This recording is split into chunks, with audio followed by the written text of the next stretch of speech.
interior room on the lowest floor of a building. Please send your reports of hail and slash or wind damage, including trees or large limbs downed, by calling the National Weather Service.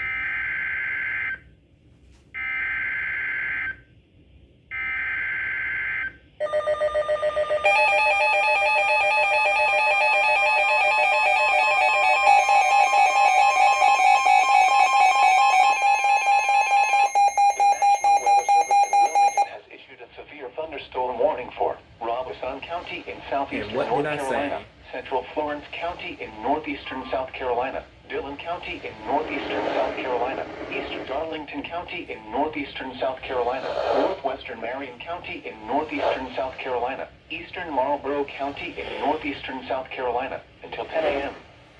At 8:58 a.m., severe thunderstorms were located along a line extending from near Maxton to near Lamar, moving east at 55 miles per hour. Hazard, 60 miles per hour wind gusts.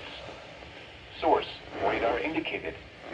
Impact, expect wind damage to trees and power lines. Locations impacted include Florence, Lumberton, Bennettsville, Marion, Dillon, Darlington, Red Springs, Pembroke, Maxton, Timmonsville, McCall, St. Paul's, Latta, Pamplico, Roland, Quimby, Clio, Sellers, Blue Brick, and Rex. For your protection, move to an interior room on the lowest floor of a building. Please send your reports of hail and slash or wind damage, including trees or large limbs downed, by calling the National Weather Service office in Wilmington at 1-800-697-3901.